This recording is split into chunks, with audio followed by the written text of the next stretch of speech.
کن مسجدی که ما قرار داریم مسجد 5 وقته است.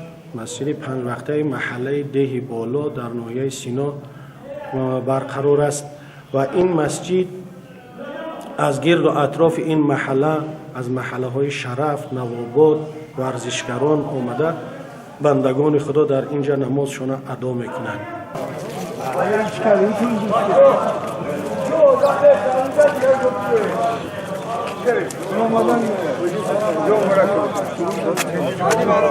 شکر اینجا شما برشد مرامت از جنازی چیزی سوزی مرامت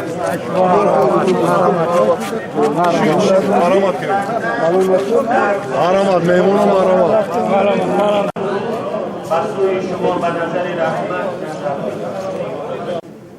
شفاعت کننده در روز قیامت برای ما و شما بندگان روزدار است که حبیب خدا میگوید القرآن و الصیام یشفعان للعبد. پروردگارا این بنده را من از خوردن و نوشیدن منع کردم، از همه چیزهای نیک در دنیا منع کردم، پس امروز پروردگارا من از تو طلب میکنم که گناه این بنده را عفو کنی و قرآن عظیم الشأن و گناه او را پروردگار عفو کن و خدای مهربان شفاعت این دو نعمت بزرگ یکی قرآن و دیگر ماه شریف رمضان. یا بنی آدم خذوا زینتکم عند کل مسجد. خودتان زینت بدهید، خودتان با شما در اونجا نماز میخوانید. البته که در جای افلاس و جایی که نجس باشد ما و شما نماز خواندن نمیتوانیم. و شما ای بندگان من از نعمتهای من استفاده برید. نعمتهای من هر چیزی را که به شما عطا کردم بیخورید. پیش از همه شکرانه پروردگار میکنیم که خداوند مهربان ما را به این روز عید سعید فطر رسانید و خداوند مهربان این دولت تینج و آرام و آسوده را نصیب ما و شما گردانیده است که با یک خرسندی، با یک تینجوی و آرامی آمده نماز ها ما در مسجد ادا کرده می رویم. امروز هم در مسجد ما نماز عید فطر برگزار شد که الحمدلله شماره نمازگزاران تقریبا 1000 نفر نمازگزار در اینجا نماز خواندند یا با در یک فضای صلح و صلاح و آرامیش نمازشان ادا کردند و با چهره های پر از تبسم هر کدام از پای کار و بار زندگی خود شدند.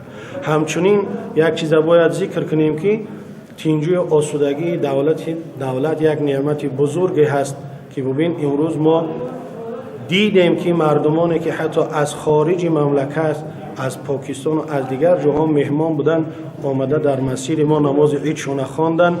آنقدر خوشحال بودن آنها از آبادی و از تینجو و آسودگی مملکت ما حتی خوشنودی میکردن، عید تبریک میکردن، با یک چهره کشاد و با یک وقتی خوش نمازشون خواندن و ادا کردن. ما همیشه دعاگو هستیم که خداوند مهربان سرکرده از پیشوای ملت تا پایانترین جوانمردانی که برای آبادی این وطن خدمت میکنند خداوند همیشه نگهبانشون باشد و آن برادرانی که در مرز و بوم امروز حمایه وطن ما را میکنند که این تینج و آسوده گشتن ما یکی از سببهاش اون برادران هستند. خداوند آنها را همیشه در حفظ و امانش نگهبان باشد. در هر یک قدمی که برای محافظت وطن میگذارند میجه طعنه میکنند امید داریم که پروردگار در نامه اعمالشان اجر و ثواب و پاداش زیادی ثبت گرداند، زیرا اینکه حبیب خدا صلی الله علیه و سلم میگوید یک روز حمایه کردن وطن بهتر است از دنیا و آن چیزی که در دنیا هست. بنابر بار دیگر شکرانه از تینجوی آسودگی و از وطن آبادمون میکنیم که امروز با یک تینجوی آسودگی با یک وقتی خوش نمازهامون خواندیم و اکنون انشاءالله از پی دعا و فاتحه در حق خویش و تبارک میشه و آخر دعوانا ان الحمد لله رب العالمین. عید مبارک، عید ما را بیارد، عید شما مبارک.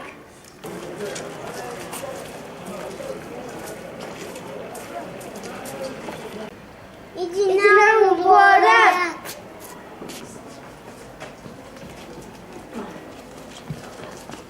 Oh my God.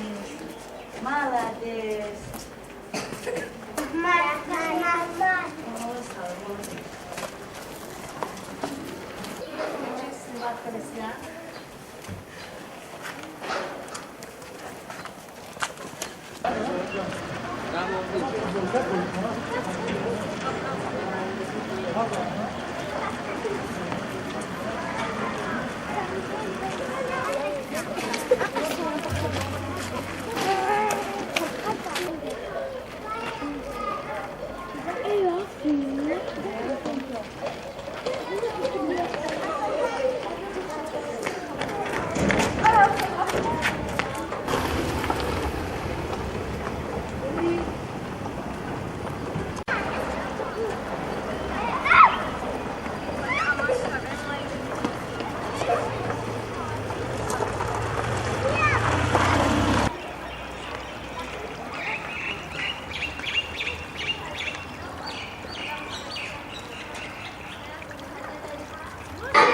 Rüzgarım.